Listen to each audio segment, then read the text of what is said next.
And ये KTM की पुरानी आदत रही है कि आप इसको जिससे भी कंपेयर करोगे उसको पीछे छोड़ देगी। सिर्फ और सिर्फ 40,000 रुपए में नई वाली 2025 की KTM Duke 250 को घर लेकर जाओ। फिर मैंने ये रियलाइज किया कि मैं क्लच ले ही क्यों रहा हूं, इसमें तो क्विक शिफ्टर है। इवन रेड लाइट पर भी आपको इस पे वाइब्रेशन देखने को नहीं मिलता है। 2000 प्राइस इंक्रीज किया है पर बदले में भर भर के आपको अपडेट्स दिए गए हैं। The way this motorcycle wraps, क्योंकि एक बार आपने इनिशियल से इस मोटरसाइकिल को थ्रॉटल लेना स्टार्ट किया तो फिर पावर ही पावर है। 250 ना मेरे आपके जैसे लोगों के लिए जिसको ज्यादा थ्रिल भी नहीं पसंद, मतलब हर दिन मुझे थ्रिल नहीं चाहिए ना, कि जब आप इसको चलाओगे आपको लगेगा ही नहीं कि आप एक 250 सीसी की मोटरसाइकिल चला रहे हो। 200 में कम पावर, 390 में बहुत पावर, एक मिडिल ग्राउंड निकाला है उन्होंने 250 के साथ।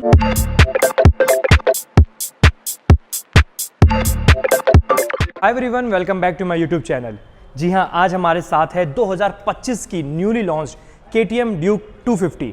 देखो टेक्निकली तो ये 2024 में ही लॉन्च हो गई है, पर 2025 में भी इसका ही बोलवाला होने वाला है। हर तरफ आपको इसकी बातें सुनाई देंगी। वैसे तो KTM इसको TFT डिस्प्ले बोलकर मार्केट कर रही है, पर ट्रस्ट मी यार, ये सिर्फ वन ऑफ द फीचर्स है। इसमें आपको भर भर के फीचर्स, भर भर के अपडेट्स देखने को मिलने वाले हैं। अगर मैं इसको मिनी KTM Duke 390 बोलूं तो आपको हैरानी नहीं होनी चाहिए, क्योंकि जब आप इसको राइड करोगे तो आपको प्रॉपर 390 वाली वाइब आने वाली है। जी, आप इसको जब भी राइड करोगे आपको लगेगा कि मैं तो 390 ही राइड कर रहा हूँ। हाँ, इन रिस्पेक्टिव ऑफ पावर नहीं बात कर रहा मैं, in respective of vibe, in respective of feel बात कर रहा हूँ। एंड बहुत ऐसे भी लोग हैं जिन्होंने ऑलरेडी मन बना रखा है कि उन्हें KTM Duke 250 ही लेनी है, तो उनके लिए क्या मिनिमम डाउन पेमेंट होगी, क्या EMI होगी, ये भी मैं इस वीडियो में बताने वाला हूँ।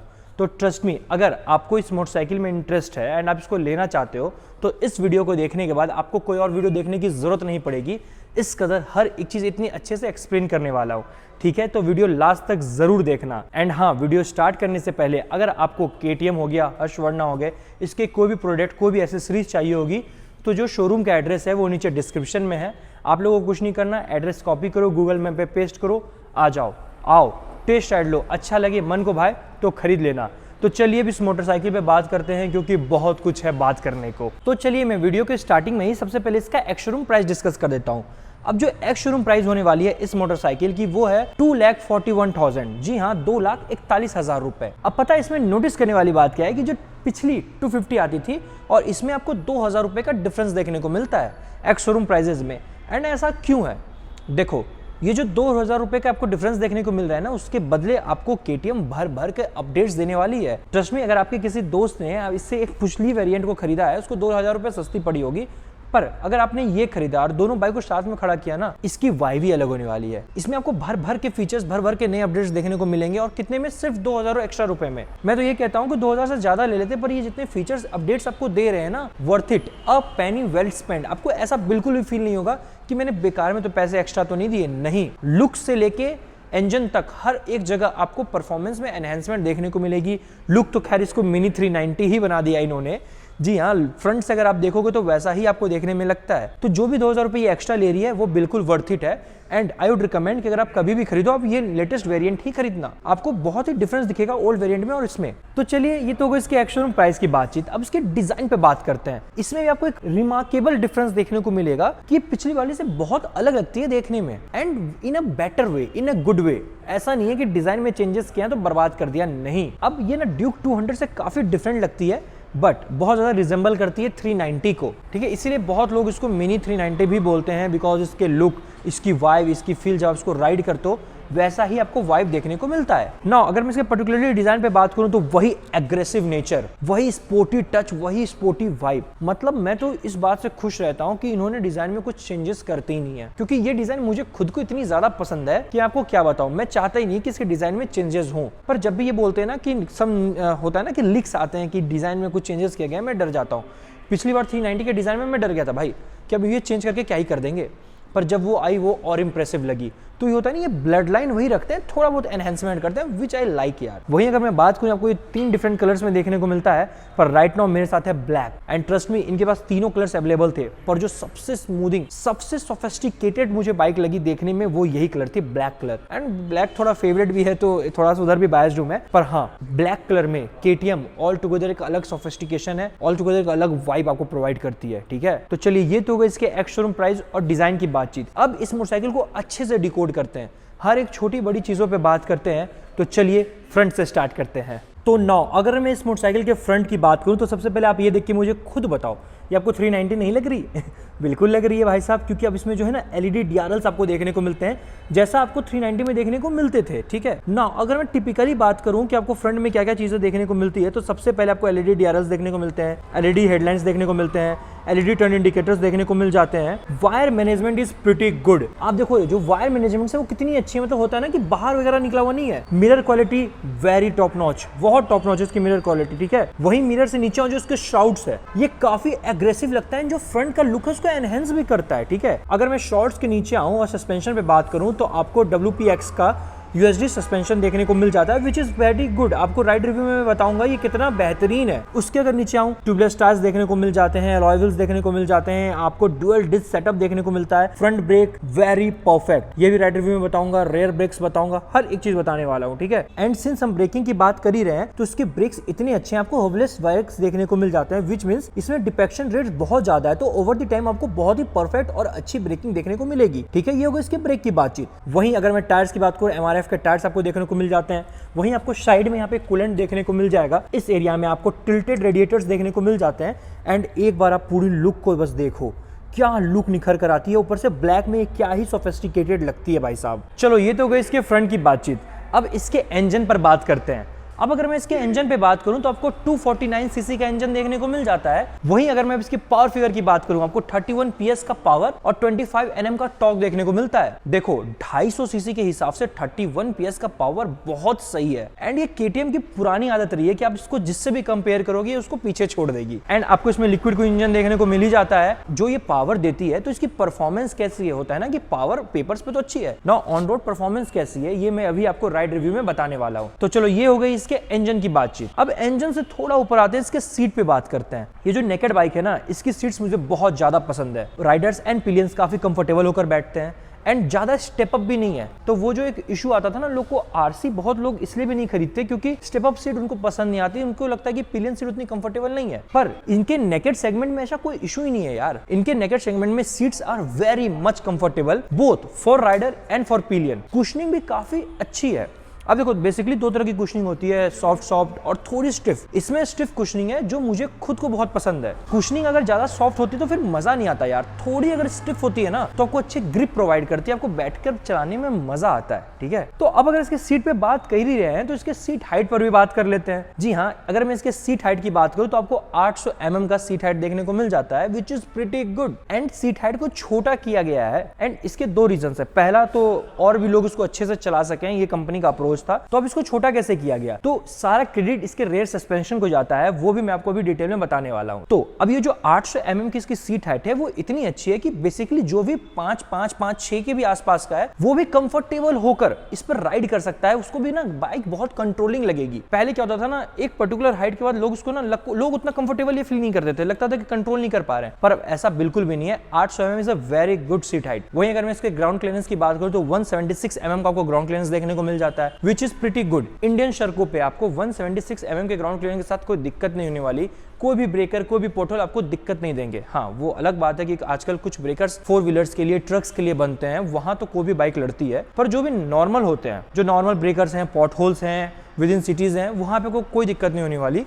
तो अब ये कॉम्बिनेशन समझो कि जो इसकी सीट हाइट है और जो ग्राउंड क्लियरेंस है, ये दोनों मिलके ना इसको और भी ज्यादा अप्रोचेबल बनाती है। एंड ये सेम चीज ना KTM ने 250 के साथ किया है। 200 में कम पावर, 390 में बहुत पावर, एक मिडिल ग्राउंड निकाला है उन्होंने 250 के साथ। अब तो चलाने के बाद ये वाइब भी 390 वाली देती है, तो बहुत मजा आएगा। अभी मैं आपको राइड रिव्यू में बताऊंगा कि मैं कितना इंप्रेस्ड हूं इससे। ठीक है, तो चलिए ये हो गई इसकी सीट की बातचीत। अब सीट से अगर मैं ऊपर आऊं, इसके फ्यूल टैंक पे बात करूं तो जो इसकी फ्यूल टैंक कैपेसिटी है वो है 15 लीटर्स की। जी हाँ, इसमें 15 लीटर्स की फ्यूल टैंक कैपेसिटी है। वहीं अगर मैं माइलेज की बात करूं तो कंपनी 30 का माइलेज क्लेम करती है कि आपको 30 किलोमीटर पर लीटर का माइलेज देखने को मिलेगा। तो ये हो गई इसके टैंक की बातचीत। अब टैंक से भी ऊपर आते हैं, इसके स्विचेस पे, इंस्ट्रूमेंट क्लस्टर पे, इन चीजों पे बातचीत करते हैं। नौ अगर मैं इस मोटरसाइकिल के स्विचेस पे, इंस्ट्रूमेंट क्लस्टर पे बात करूं तो स्विचेस आप देख लो यार, क्या प्रीमियम क्वालिटी के आपको स्विचेस देखने को मिलते हैं। एंड ना इसकी फिट एंड फिनिश काफी बेहतरीन है। जब 390 आई थी मुझे उतनी इंप्रेसिव नहीं लगी, पर अब ये जो नई वेरिएंट वेरिएंट आई है ना, इन्होंने इसमें आराम से समय लेके fit and finish premium quality के फीचर्स हमें देखने को दिए हैं। That is very good. Now एक और चीज मैं आपको बताऊं, जो इसके मिरर क्वालिटीज हैं वो बहुत ही तगड़े हैं। मुझे पता नहीं क्यों इसकी मिरर काफी खूबसूरत लग रही है यार, मैं 2 बार इसकी जिक्र कर चुका। जो वायर मैनेजमेंट्स हैं वो बहुत अच्छे हैं, आपको जरा भी वायर इधर उधर देखने को नहीं मिलेंगे, काफी अच्छे तरीके से उसको मैनेज किया गया है। वहीं इसमें आपको टाइप सी चार्जिंग पोर्ट यहाँ पे देखने को मिल जाता है, जो आपको ड्यूक 200 में देखने को नहीं मिलता, इसमें देखने को मिलता है। चलिए ये तो हो गई इसके मिरर्स पे, स्विचेस पे बातचीत। अब इसके इंस्ट्रूमेंट क्लस्टर पे बात करते हैं। सबसे पहले इसको स्टार्ट करते हैं। रेडी टू रेस, ठीक है। सबसे बड़ा अपडेट, आपको इसमें TFT डिस्प्ले देखने को मिल जाता है। अब देखो मैं इसको क्यों ना कहूं मिनी 390। TFT डिस्प्ले वही 390 वाला, जो यहाँ पे बल्कीनेस है 390 वाला, फ्रंट से लुक 390 वाला, तो ये चलती फिरती मिनी 390 ही है। नाउ अब अगर इसके इंस्ट्रूमेंट क्लस्टर पे इन डेप्थ बात करूं तो आपको बहुत सारी चीजें देखने को मिलती है। आपको KTM ऐप कनेक्टिविटी देखने को मिलती है, ब्लूटूथ कनेक्टिविटी देखने को मिल जाती है, आप हेडसेट को पेयर कर सकते हो, gear position indicator, clock, tachometer, almost हर एक इंफॉर्मेशन जो आपको हर मोटरसाइकिल में देखने को मिलती है उसमें देखने को मिल जाती है। वहीं अगर मैं राइडिंग मोड्स की बात करूं, आपको 2 राइडिंग मोड्स भी देखने को मिलते हैं, ट्रैक मिलता है, स्ट्रीट मिलता है, आपको ABS मोड्स देखने को मिल जाते हैं, बाइक इन्फो देखने को मिल जाता है, trip info, quick shifter, shift light, बहुत सारी चीजें भाई, भर भर के फीचर्स मैंने आपको बोला ना। और हाँ, एक और चीज जो मैं आपको डिस्कस करना चाहूंगा वो है आपको इसमें बॉन्डेड डिस्प्ले दिखता है, भर भर के फीचर भाई। मैंने आपको बोला ना इसमें आपको भर भर के फीचर्स देखने को मिलते हैं, कुछ भी नहीं छोड़ा। एक चीज जो मैं डिस्कस करना चाहूंगा वो आपको इसमें बॉन्डेड डिस्प्ले देखने को मिलता है, तो अंदर मॉइस्चर जाने का सवाल पैदा नहीं होता, वो भी है, आपकी डिस्प्ले खराब भी नहीं होने वाली, ठीक है। तो ये थी बातचीत के इंस्ट्रूमेंट क्लस्टर, स्विचेस, मिरर, इन सब चीजों पे, फ्रंट की चीजों पे। नाउ अब अगर मैं इस बाइक के rare side of the key बात करूं, भाई पीछे से मुझे प्रॉपर सुपर ड्यूक लगती है देखने में, कसम से। हालांकि अभी शोरूम में खड़ी भी है, मुझे ऑलमोस्ट वैसा ही लग रहा था भाई साहब। देखो आपको LED टेल लैम्प मिलते हैं, LED टेल इंडिकेटर्स मिल जाते हैं। ये जो है ना टेल टैडी लुक दिखाने को दिया गया है, एंड इसको इस तरह से डिजाइन किया गया है आपको हगर ना देना पड़े इनको। इसको काफी चौड़ा करके इन्होंने दिया है ताकि हगर का भी काम यही कर दे। नाउ अगर मैं पीछे के सस्पेंशन की बात करूं तो आपको ऑफसेट सस्पेंशन देखने को मिल जाता है, मोनोशॉक सस्पेंशन देखने को मिलता है, विच मींस इसकी वजह से ना थोड़ी इसकी सीट हाइट भी कम हो गई है, ठीक है। तभी मैं बता रहा था ना इसकी सीट हाइट कम हुई है ड्यू टू सस्पेंशन, वो रीजन ये है, ऑफसेट मोनोशॉक सस्पेंशन, ठीक है। नाउ अगर मैं इसके टायर्स वगैरह की बात करूं, MRF का टायर मिलता है, ट्यूबलेस टायर्स हैं, आपको disc at the front, disc at the rear, dual channel ABS देखने को मिल जाता है। एंड सबसे पहले सबसे बेहतरीन चीज जो है वो है इसकी लुक, काफी निखर कर आती है। एंड हाँ, आपको यहाँ पर अंडर वैली एग्जॉस्ट देखने को मिलता है, विच आई लाइक द मोस्ट। जी हाँ, मुझे हर बार सबसे खूबसूरत कुछ लगती थी इसकी तो अंडर वैली एग्जॉस्ट थी, जो इन्होंने इसमें भी डाल दिया, तो काफी मजा आएगा इसको चलाने में। तो चलिए, मैंने इस मोटरसाइकिल के बारे में हर एक चीज आप लोगों को बता दी, फ्रंट से लेकर रेयर तक हर एक चीज अच्छे से डिकोड कर दिया है। अब इस मोटरसाइकिल के राइड रिव्यू पे बात करते हैं, ठीक है। मतलब जब आप इसको चलाओगे, खरीदने के बाद एंड ऑफ द डे आप जितने भी स्पेसिफिकेशन वॉक अराउंड्स देख लो, चलाना तो है ही, तो जब आप चलाओगे, राइड करोगे, तो आपको कैसा फील होने वाला है, वही है मेरी राइड रिव्यू में,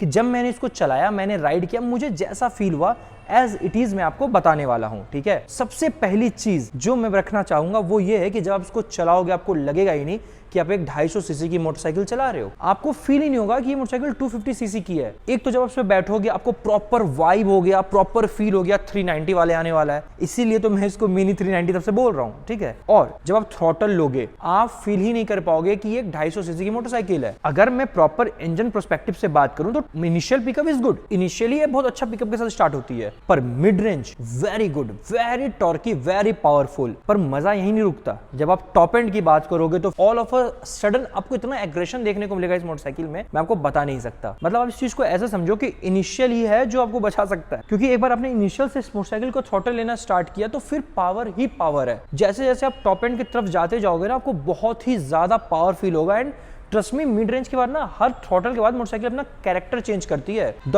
वे दिस मोटरसाइकिल रैप्स, मतलब इट्स अनबिलीवेबल, मतलब आपको फील ही नहीं होने देगी कि ये 300 सीसी की मोटरसाइकिल नहीं है। मतलब आप ये समझो कि जो क्लासिक वगैरह मोटरसाइकिल होती है वो तो मतलब वो 350 ले आओ, 400 ले आओ, इसके सामने टिकेगी नहीं, ऐसा तो हाल है इसका। ये तो इसके इंजन की बातचीत। नाउ अब देखो, बहुत लोग बोलते हैं कि यार 250 इन्होंने लाया ही क्यों। ड्यूक 200 का एक मतलब समझ में आता है कि इट्स एन अफोर्डेबल अच्छी मोटरसाइकिल है। ड्यूक 390 का समझ में आता है कि it's a very aggressive motorcycle. फिर 250 लाया ही क्यों केटीएम ने? हमारे जैसे लोगों के लिए लाया है जिनको डेली यूज में मोटरसाइकिल चलानी है, सड़कों पर कम पावर भी फील नहीं करना है, बहुत ज्यादा एग्रेशन भी नहीं चाहिए। अब देखो 390 is a very good, very perfect motorcycle. मतलब मैंने तो देखा है कि ऑलमोस्ट हर जो भी मोटो ब्लॉगर है यूट्यूब पे वीडियोस बनाते हैं, सबने अपना कैरियर ही 390 से स्टार्ट किया हुआ है। ऑलमोस्ट सबने तो नहीं, ऑलमोस्ट सबने। तो उनकी पहली मोटरसाइकिल जो पहली पसंद होती है वो 390 ही होती है। पर 250 ना मेरे आपके जैसे लोगों के लिए जिसको ज्यादा थ्रिल भी नहीं पसंद, मतलब हर दिन मुझे थ्रिल नहीं चाहिए ना। ऑन ऑफ वीकेंड्स अगर मैं सैटरडे संडे को कहीं रैप करता हूँ, बहुत अच्छे डेस्टिनेशंस पे जाता हूँ, लॉन्ग राइड्स करता हूँ, तो 390 is perfect for me.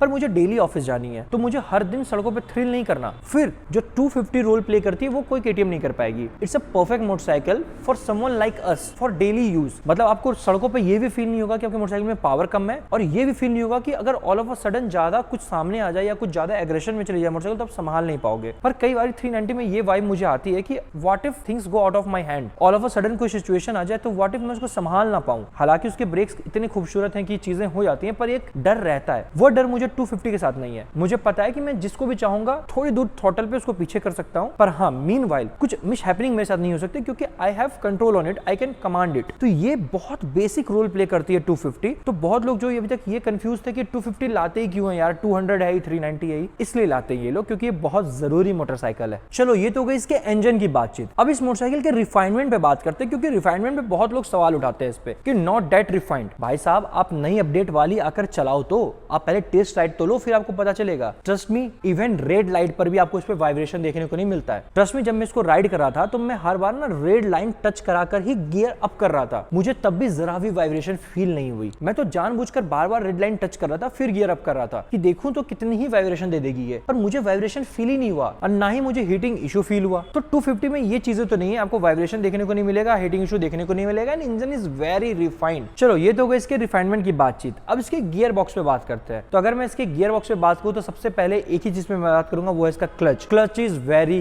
Light, आपके हाथ में जरा भी दर्द नहीं होगा, आप कितना भी लंबा टूर मार लो, clutch is very light. And जब मैं क्लच लेकर डाउन शिफ्ट कर रहा था, अप शिफ्ट कर रहा था, जरा भी गियर नहीं फंस रही थी, जरा भी गियर नहीं फंस रही थी। फिर मैंने ये रियलाइज किया कि मैं क्लच ले ही क्यों रहा हूँ, इसमें तो क्विक शिफ्टर है। फिर मैंने बिना क्लच लिए आराम से एग्रेसिवली डाउन शिफ्ट कर रहा हूँ, अप शिफ्ट कर रहा हूँ, मुझे जरा भी बज वो होता है ना एक झिझक देखने को नहीं मिला। मैं हमेशा से ये कहता आया हूँ कि इलेक्ट्रॉनिक्स तो मैं नहीं कह सकता, पर हाँ मैकेनिकली KTM से अच्छा मोटरसाइकिल कोई बना ही नहीं रहा इस रेंज में। अब किसी भी सेगमेंट उठा, 200 सेगमेंट की विनर ये रहती है, 250 की विनर ये रहती है, 390 की विनर ये रहती है। There is a reason behind it कि बहुत समय से इंजन बना रही है, रिफाइन करते करते इतना रिफाइन कर दिया है कि अब कुछ रह नहीं गया। अब ये इसमें इलेक्ट्रॉनिक्स ऐड करते जा रहे हैं, क्योंकि और कितना ही आप रिफाइन कर लोगे कि इंजन को। तो ये ऑलमोस्ट परफेक्शन की तरफ बढ़ चुके हैं। अब इनमें क्या है, आपको नए नए डिजाइन देखने को मिलेंगे, आपको नए नए इलेक्ट्रॉनिक्स देखने को मिलेंगे, नए नए फीचर्स देखने को मिलेंगे।